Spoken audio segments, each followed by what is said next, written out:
Hello everyone and welcome to a new session about the central nervous system pharmacology and today's session about opioid medication, opioid drugs, and the opioid considered one of the most important medication that can be used to treat pains, even like acute pain such as myocardial infarction or like trauma or surgery, or for chronic pain for patients suffer from cancer, for example, or like a chronic debilitated disease. Opioid could be used for the pulmonary edema, acute pulmonary edema. You can see from the name acute, we speak about emergency. We have some type of opioid medication could be used for patients suffer from cough, or some patients suffer from functional diarrhea. So we have several clinical application for the opioid. On the other hand, opioid carry the risk of addiction, carry the risk of tolerance and dependency. This is a long-term use. The patient may suffer from addiction and tolerance. But what about the overdose? The biggest issue, the biggest problem related to the opioid is the overdose and toxicity. The patient, there's an increased risk of death from the overdose from opioid. And the main reason for death from opioids is related to the inhibit the respiratory center in the central nervous system. And we can explain that by saying, for example, if the patient take opioid to maybe relieve pain, 10 milligram morphine, for example, to relieve pain, and after that, like 1 week, 2 weeks time, the pain relieved and the patient is okay. After 3 weeks time, the patient becomes dependent on the morphine, and after 3 weeks, the patient need now more than 10 milligram, like 20 milligram the first month. Then the next month he start looking for 30 milligram, and next day maybe looking for the 40 milligram to produce the euphoric effect, the pleasure effect from opioid. And the situation here, the patient will arrive to the dose that inhibit respiratory system, respiratory center in the brain, and this will lead to the death. So the situation here, we have a risk of death from the opioid, and this is depends on what type of opioid we are going to use. We have some weak opioid, we have moderate, we have strong. In this lecture today, we are going to speak maybe explain what is opioid, how this medication work on the neuron central nervous system. Okay, we'll start with the definition of opioid. As you can see here, opioid is a type of medication or drugs that we use to relieve moderate to severe pain. Here we need to stop a little bit. If the patient suffers from mild pain, we can go with the Tylenol, acetaminophen. We can go with the ibuprofen or naproxen, or like Aleve or Advil. Okay, then they said opioid is like derived from plant called opium baby, or could be synthesized on the lab like chemical medication. Opioid could be used to treat pain. Opioid could be used to treat cough and diarrhea. We have other uses in the next coming slide. We are going to speak about that later on. They said if you use this medication for short term, this medication considered safe. But if you use it for the long term or misuse this medication, high doses, misuse this medication, this medication carry the risk of addiction. So this medication considered like highly addictive medication according to the cancer.gov, the government website. Okay, in order to understand how this medication work, we need to look on the neurons, how the neurons work and release the substance. Okay, let us look on this diagram here. Presynaptic, this is, I prepared this diagram by myself, and for this presynaptic neurons, you can see we have presynaptic neuron here, and then we have here in this place, we can call this one postsynaptic neuron. So we have presynaptic and postsynaptic neuron here. Postsynaptic neuron. You can see here the main mediator here, like glutamate, could be another mediator such as a glycine, for example. Glutamate enter the fascicles, then glutamate arrive to the nerve ending and release the content. So you can see the glutamate particles moving to the synaptic cleft, synaptic gap, then binding to the receptor and cause excitatory response. So the glutamate responsible for excitatory and responsible for the pain. So here we can type pain here. Okay. So what we have, so on, they said we need to look what type of component do you have on this neurons. We have opioid receptor in the presynaptic. We have calcium channel component. In the postsynaptic, we have opioid receptor, and then we have potassium channel there. So we need to be familiar with this component. We have glutamate release from the synaptic cap, binding to the receptor, excite, stimulate, cause excitatory effect, and cause the pain. At the same time, postsynaptic, we have opioid receptor, then we have potassium channel component or like molecule. Okay.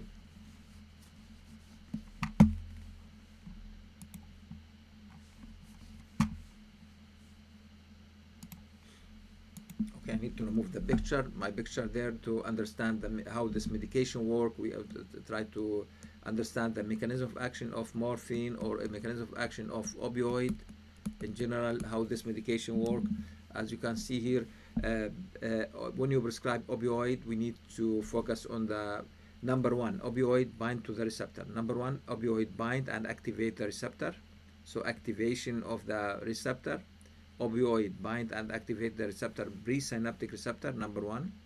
This will lead to the blocking calcium channels in the presynaptic receptor. You can see the minus here.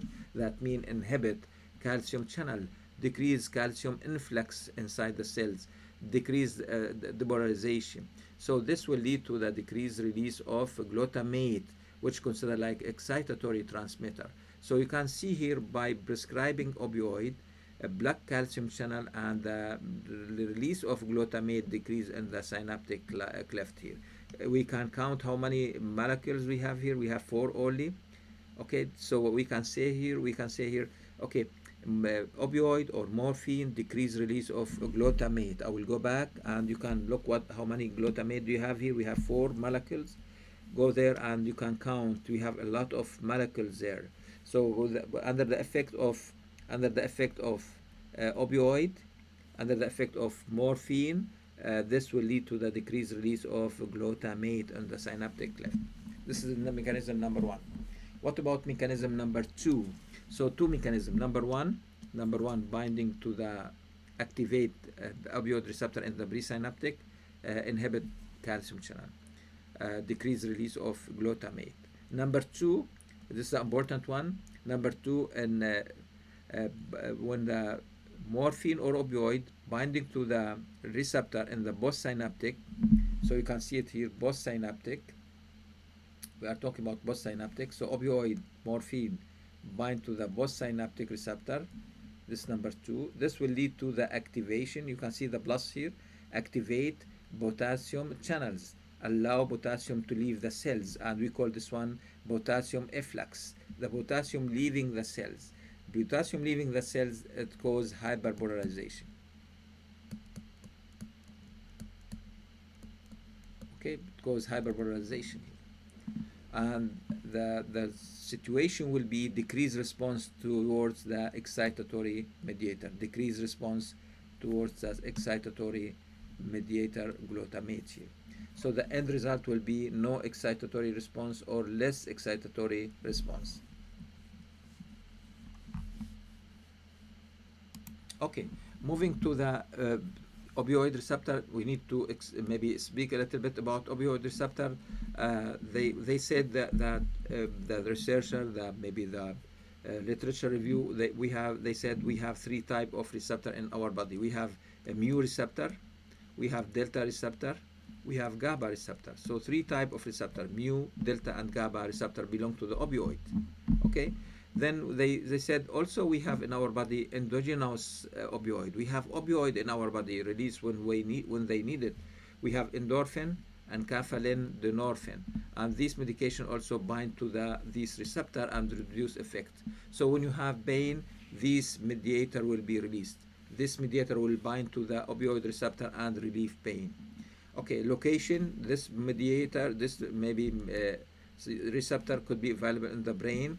Could be available in the brain, could be available in spinal cord, medulla, basal ganglia, limb structures, and could be in peripheral tissue such as GIT system, gastrointestinal system. So we have receptor for opioid in in a lot of places in our body, especially on the central nervous system, such as brain, spinal cord, and so on, basal ganglia.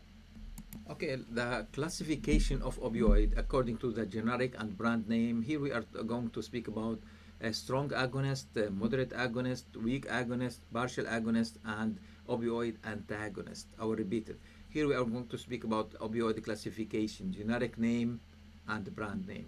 We have opioid considered like strong agonist, another class of opioid considered like moderate agonist. Then we have weak agonist, partial agonist, and opioid antagonist. Regarding, okay, the first group, we have strong agonist, opioid strong agonist. Number one, we have morphine, fentanyl or fentanyl. Then we have hydromorphone, diluted. Then we have oxymorphone. So this one considered like strong opioid. Morphine, fentanyl, hydromorphone, oxymorphone. Moving to the next group, mild agonist, mild opioid, codeine, hydrocodone, oxycodone. Okay, moving to the weak agonist, opioid weak agonist, tramadol and tabintadol. We have another medication not on the list. Tramadol, the most popular, tabintadol, another one. Then we have partial agonist. Well, the partial agonist mean this medication could be agonist, antagonist at the same time. We are going to discuss that in the next coming slide.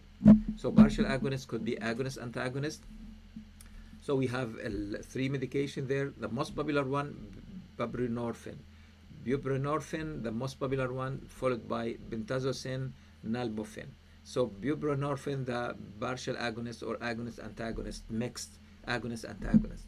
The last group of medication here, we have opioid antagonist. Opioid antagonist, we have Narcan, a generic name naloxone, and then we have naltrexone. So for antagonist, we have naloxone and naltrexone. Okay, I will repeat this one again. For the opioid classification, according to the affinity, maybe the ability to stimulate the receptor. Opioid classification, we have a strong opioid, moderate opioid, weak opioid, partial opioid, opioid antagonist. Okay, regarding strong opioid, we have morphine, we have fentanyl or fentanyl, and hydromorphone, oxymorphone. For the moderate, we have codeine, moderate opioid, we have codeine, hydrocodone, oxycodone. For weak, we have tramadol. Partial opioid agonist, we have buprenorphine, number one, buprenorphine. Then we have pentazocine, nalbuphine. For opioid antagonist, naloxone, naltrexone. We have other medication not on the list, but this is the most popular medication belong to the opioid classification, brand and generic name. Okay, how this medication work? As you can see here, opioid bind to the receptor. Opioid bind to the receptor, then cause a conformational change in the G protein coupled receptor. This will lead to the inhibition of adenine cyclase, stimulate potassium current channels, inhibition of voltage gated calcium channels. The end result will be decreased release of neurotransmitters such as substance P, neurokinine, glutamate, acetylcholine, norepinephrine, serotonin. So as you can see here, opioid inhibit release a lot of mediator, and the most important mediator, glutamate, acetylcholine, substance P, neurokinine, norepinephrine. So all these are like important, vital mediator for human body for physiological action, and morphine inhibit these mediator and cause maybe the effect or action and consequences. Okay, this slide here is like repeated slide for us, but we need to remember we have strong, moderate, weak, partial, and antagonist. So we have a strong opioid, moderate opioid, weak opioid, partial agonist such as mixed agonist antagonist. Then we have antagonists such as Narcan, naloxone. Moving to the next slide here, they said we have another type of classification according to the nature of the opioid. We have natural opioids such as morphine and codeine derived from the opium poppy from the plant. Okay, we have like semi-synthetic, like mixed. We have some modifications such as, for example, oxycodone, hydrocodone, oxymorphone, buprenorphine. It's like semi-synthetic. We have totally chemical, pure chemical substances such as meperidine, fentanyl, or fentanyl, or like alfentanyl, sevofentanyl, and methadone, dextromethorphan, tramadol. So all these so we have two category, two classification. Number one depends on the nature, natural, semi-synthetic, synthetic, and number two we have, if you go to the previous slide, we have it according to the potency. We have strong opioid, moderate opioid, weak opioid, mixed agonist, antagonist. Then we have antagonist, antidote for the opioid. Okay, speaking about the primary use of opioid, speaking about primary use of opioid, you can see here the primary use of opioid, the primary use of opioid to relieve intense pain, result from surgery, injury, or chronic disease such as cancer, for example. The widespread of opioid use has led to the abuse and euphoric properties and addiction. We have antagonists. So we use antagonists when the patient come to the hospital under the effect of overdose or toxic effect from the opioid. So we have some life-saving medication belong to the opioid. Okay, and this slide here is like for reading and more information. If you are maybe interested in more detail and research, we can discuss which of these medication mainly affect the mu receptor, or like consider like strong stimulator for the mu receptor, which medication maybe affect GABA receptor, what is the equivalent dose, for example here. For the equivalent dose, I think is very important. For example, I will give you an example. So to produce pain relief, to decrease pain, or to reduce the effect of euphoric effect, for example, we need 10 milligram of morphine to produce the effect. And morphine considered like strong medication, strong opioid, morphine, 10 milligram. Okay, can you move to the fentanyl or like fentanyl? So you can see here we need only 0.1 milligram. So we consider this one fentanyl. It's more stronger than morphine. Okay, look on the codeine. Codeine medication used for cough. We use 30 to 60 milligram to to be equal to 10 milligram of morphine. The same will be applied for the other medication, for example here. Okay, so this slide here, the purpose of this slide to show you the potency regarding dose of medication, potency, number one. Number two, the strong opioid, weak opioid, moderate opioid, okay, and so on. Okay, which of the following opioid analgesic is a strong mu receptor agonist? Strong mu receptor agonist. Okay, buprenorphine, consider like mixed agonist antagonist. Pentazocine, agonist antagonist, not strong. Naloxone is like antagonist, not agonist. Naloxone is antagonist. Okay, the correct answer will be morphine. So morphine, a mu receptor agonist, strong mu receptor agonist, morphine.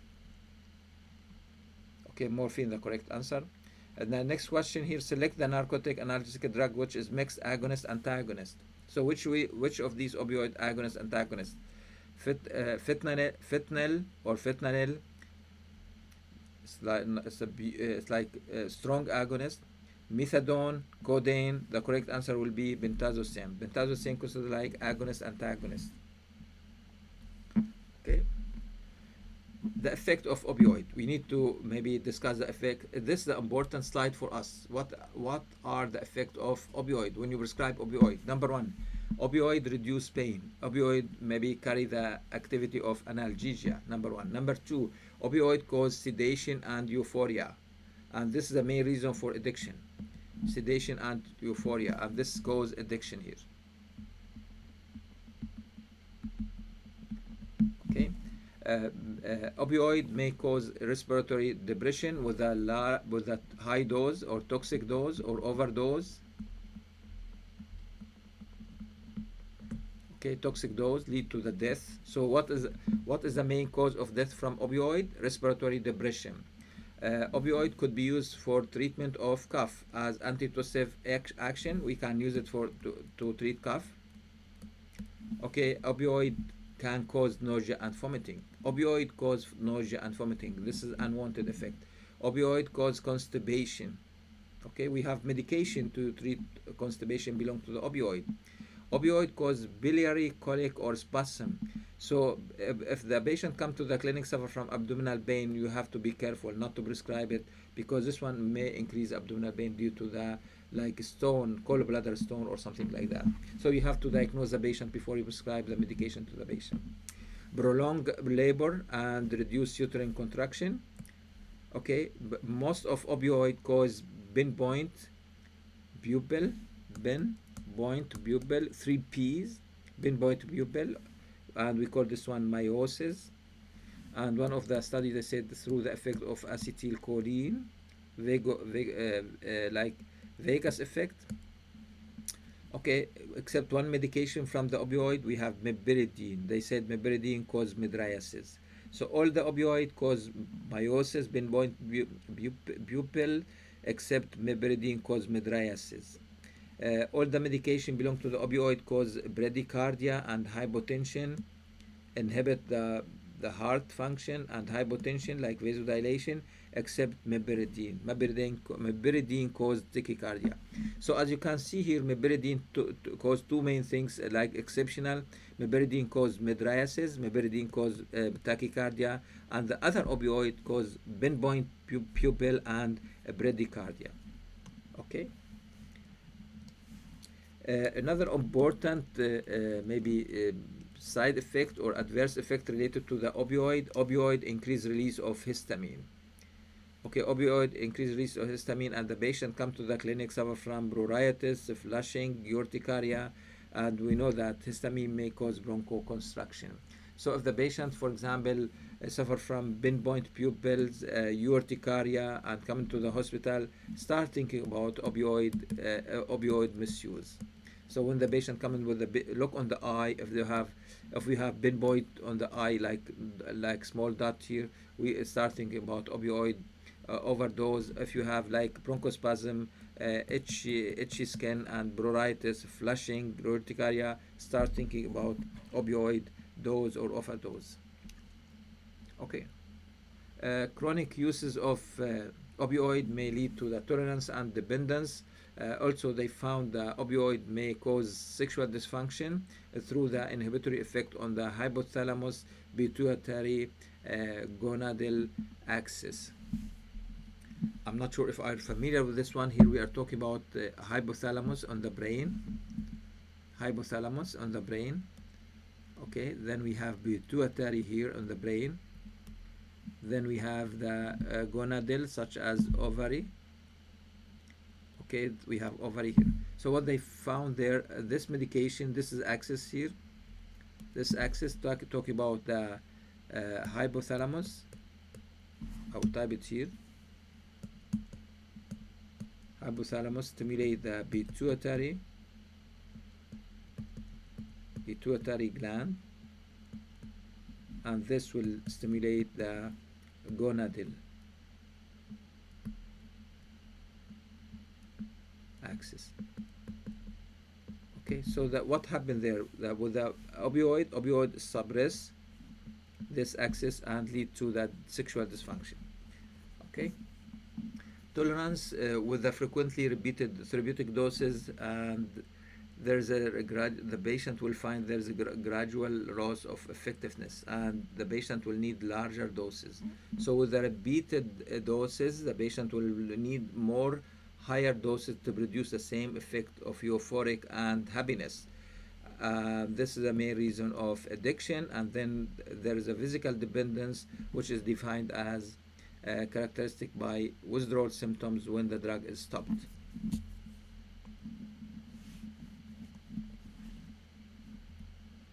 Okay, so if the patient may be addicted to the opioid, and he or she stopped the medication suddenly, and the patient may suffer from withdrawal syndrome from the opioid, the patient may suffer from rhinorrhea, lacrimation, chills, hyperventilation, hyperthermia, mydriasis, muscular aches, vomiting, diarrhea, anxiety, hostility. So we can call this one withdrawal syndrome. So withdrawal syndrome will be like opposite result from the addiction. Now we have the talk. What is the clinical use of opioid? Therapeutic uses of opioid. Analgesic. Opioid analgesic are more effective medication for moderate and severe pain. Okay, we can use it during prepare patient for the anesthesia, general anesthesia. So we use opioid to prepare patient for general anesthesia. If the patient suffers from acute pain, we can use opioid, for example, surgery, trauma, myocardial infarction. If the patient suffers from cancer, for chronic pain, we can use opioid. We can use acute pulmonary edema because morphine causes vasodilation and relieve the edema in patient with pulmonary edema. We can use more opioid to treat cough, especially when we talk about codeine and dextromethorphan. Okay, then the last one, diarrhea. So we can use loperamide and diphenoxylate. You can type a comma here. So loperamide and diphenoxylate for patients that suffer from diarrhea. So the question now, I bring it to the table here to say, which of the following maybe opioid medication used to treat cough? We have codeine and dextromethorphan. Which of the following opioid medication used to treat diarrhea? We have loperamide and diphenoxylate. And remember that if the patient suffers from mild, moderate pain, we go the oral. But if the patient suffers from severe pain, we go the parenteral route of administration, injection for the patient. Drug interaction is very important. We don't recommend the patient, for example, to use opioid with benzodiazepine. Is considered like black box warning, and this will lead to the risk of death. Risk of death due to the respiratory suppression. Pharmacokinetic, important issue here. Opioid cross placenta barrier during pregnancy may cause for the baby or the fetus to suffer from respiratory depression. This number one. Number two, could be the mother could be delivered the baby who suffer from opioid dependence or opioid addiction. This is important one. So opioid able to cross the placenta barrier and affect the respiratory system in the fetus. Moving to the metabolism, they said morphine has two pathways for metabolism. Number one, we have morphine 6 glucuronide, and this metabolite has analgesic effect. This number one. Another metabolite, morphine 3 glucuronide. This metabolite responsible for neuroexcitatory effect, a neuroexcitatory effect or toxic effect. So from the metabolism, we have one metabolism responsible for analgesic action and another metabolism responsible for toxic effect of morphine. Okay, what about codeine? Codeine, this medication used for cough. Okay, codeine metabolized by 2D6. Codeine metabolized by 2D6 to the morphine active metabolite. So codeine, if you type here codeine under the 2D6, will be metabolized to the morphine. Okay, most of the opioid may cause seizure, and especially meperidine may cause seizure with the active metabolite called normeperidine. So meperidine metabolized to normeperidine, and this normeperidine may cause seizure. So meperidine metabolized to normeperidine, and this may cause seizure in patients. So this slide here is important. Pregnant woman, what happened to the fetus? Respiratory depression, dependence, morphine 2 pathways, morphine 6 glucuronate and morphine 3 glucuronate. One of them for analgesic effect, another one toxic effect. Then we have codeine metabolized to the morphine, and meperidine metabolized to normeperidine and may cause seizure. Okay, the patient come to the hospital with the emergency room with the overdose of opioid. What happened there? So first of all, we have some sign and symptom there. Number one, the patient will come with the situation of comatose state. So the patient unconscious. Number one, the patient. If you look on the patient eye, you can see the pinpoint pupil in the eye. The third one, okay, monitor the respiratory rate. You can see the patient unable to breathe. So three main symptoms for the patient suffer from opioid analgesic overdose acute toxicity. Number one, coma, unconsciousness, respiratory depression, and pinpoint pupil. In this case, start presenting the antidote. Could be injection, Narcan, could be nasal spray. So we have two pathways to present Narcan, injection as antidote or nasal spray. So for acute toxicity, three main symptoms: pinpoint pupils, comatose state, and respiratory depression, because it suppresses the central nervous system, and this case could be fatal. And the antidote for that, we have naloxone. Okay. Now we have the question: which of the following is or are sign of and symptoms of opioid overdose? Okay. What about respiratory suppression? Yes. What about pinpoint pupil? Yes. Coma? Yes. All the above? Yes. Okay. And speaking about some individual opioid, we have fentanyl or fentanyl. You can see here they said one of the textbook they said like 50%, 50 times more potent, or other textbook they said 100 times more potent than morphine. Few cardiovascular effect, little propensity to release histamine. There's no risk of urticaria or itchy. Rapidly enter the brain and affect the peak plasma after 5 minutes of IV injection. This medication has short duration of action. So it's like rapid and short duration of action. We need to remember that. Fentanyl or fentanyl, it's rapid and short duration of action. Two things. Rapid, a few minutes, start working. Short duration, like 30 minutes after, because of the distribution. Fentanyl available like injection, IV injection. Also fentanyl available like transdermal to treat patients from cancer and pain or severe pain.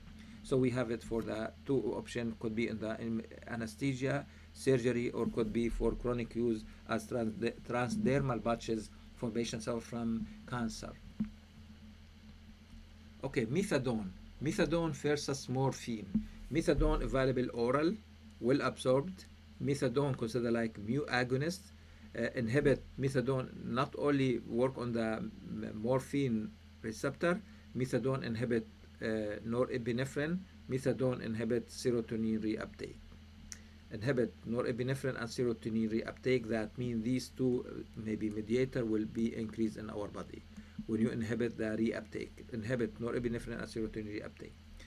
Used for opioid withdrawal and maintenance therapy, and in the setting of prescribing opioid and heroin abuse. So if you have patients suffer from addiction due to the opioid or heroin, so methadone could be used for the treatment of addiction. Opioid less and use for the constipation, less euphoric medication. Opioid has long duration of action, and that means the patient will suffer from mild withdrawal syndrome. Okay, the second drug on the maybe the other drug for the opioid, we have buprenorphine. Buprenorphine considered like mixed agonist, antagonist, agonist on mu, antagonist on GABA, partial agonist. In general, we can say partial agonist. Less euphoric effect, less abuse, lower abuse, lower potential abuse for compared with other full agonists, lower risk of respiratory depression. Here they said it's like 25 or 50 times more potent than morphine, longer duration of action, and this will lead to the less potential of abuse, because like longer duration of action remain in our body for long term. This buprenorphine available like sublingual and subdermal formulation, also approved. So we have it like tablet, then we have it sublingual, we have it subdermal, also approved for the assistant treatment of opioid addiction. So we have two medication for the addiction. Number one, we have methadone. Number two we have buprenorphine. And we need to remember the buprenorphine characteristic: partial mu agonist, less euphoric, less abuse, lower risk of respiratory depression, more potent 25 to 50 times, longer duration of action. Okay, another group of medication belong to the weak opioid agonist, antagonist. Weak, considered like weak opioid. We have tramadol, tapentadol, We need to understand that tabantadol metabolized by or via 2D6 cytochrome has active metabolite. We need to adjust the dose regimen for the patients of from renal dysfunction, for example. Tabantadol, on the other hand, metabolized by glucuronidation. Tabantadol has inactive metabolite, tramadol active metabolite. Tabantadol need it's not important it's not important to adjust the dose in patients with renal impairment. And tabantadol also we can use it for patients from diabetic neuropathy such as neuropathic pain. So now we have some comparison here between the two medication, tramadol, tabantadol. Both of them belong to the other category. They said they classify them like weak agonist medication. Okay, weak agonist medication. You can see here tramadol metabolized by cytochrome, tabantadol by glucuronide. Tramadol has active metabolite, tabantadol has inactive metabolite. We need to adjust the dose in patients with renal failure. Here, it's not important to adjust the dose. Another additional maybe advantage, we can use it for patients suffering from neuropathic pain or diabetic neuropathy. Something in common between two medication, both of them work on central analgesic action. So both of them work centrally. Both of them consider mu receptor agonist. Both of them, you can see it here, mu receptor agonist. I believe we need to read the details with this asterisk here, why we consider like agonist, antagonist, used to manage moderate to severe pain, reuptake blocker of epinephrine serotonin. That means this will increase level in our body of serotonin and norepinephrine. Should be used cautious in patient with a seizure. This medication may cause respiratory depression and carry the risk of abuse. So tramadol, tabantadol, we need to remember which one metabolized by 2C9, 2D6, or which one with the glucuronidation, which one has active metabolite, which one inactive. Need to adjust the dose in renal impairment and so on. Okay, this one, I believe the last slide, according to the opioid, what we have there, this is the most important one because the other one is already covered in the GI system. We have naloxone, naltrexone. We talk about antagonist, antidote for the patients from toxicity. So pure opioid receptor antagonist. You see the Narcan spray. So we have another medication already discussed in the GI system, in gastrointestinal system, regarding nausea and vomiting and constipation, opioid-induced constipation. I will leave that to the GIT system. I refer you to maybe to watch this lecture or to listen or to read this lecture about opioid-induced constipation. So our maybe in this opioid we can only focus on naloxone, naltrexone, pure opioid receptor antagonist, used for acute opioid overdose. Okay, used for acute opioid overdose, could be injection or could be inhaler. So we have it as injection or we have it as inhaler. Half-life around 10 hours after oral administration. So what is the difference between naloxone, naltrexone? Naloxone half-life 1 to 2 hours, duration of action for naloxone 1 to 2 hours. If you speak about naltrexone, longer duration of action, naltrexone. And this medication used for acute opioid overdose.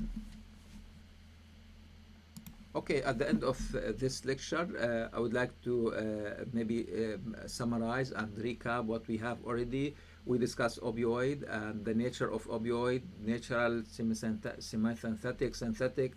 Then we have a category as a potency, strong opioid, moderate opioid, mild. We have mixed or like partial agonist. Then we have antagonist. Then we discuss how this opioid affect the neurons, glutamate receptor, and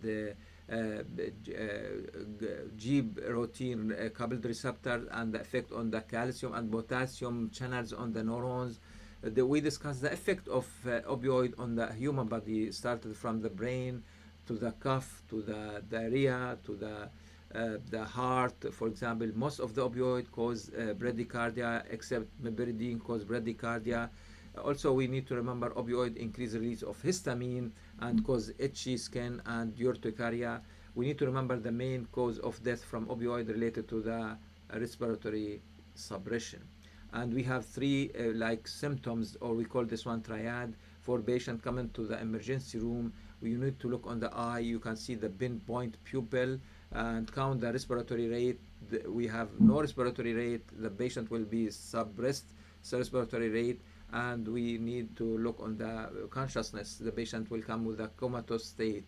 So we have three things: pinpoint pupil, comatose state, and respiratory suppression to diagnose acute toxicity. And for the treatment for acute toxicity and risk of death, how to save the patient, we have the Narcan, like in nasal inhaler. Narcan is the brand name, and the generic name naloxone. We can prescribe it, and the Narcan considered like pure opioid antagonist. This Narcan enter the brain and remove the morphine from the receptor. For this name, we call it antagonist. So the Narcan, naloxone, arrive to the receptor and displace the morphine from the receptor and allow patient to regain consciousness and come back to the normal life, and you save the patient life in this case. At the end of this lecture, thank you so much for your listening, and I hope to see you again in next lecture about central nervous system for clinical pharmacology. And have a great day, everyone.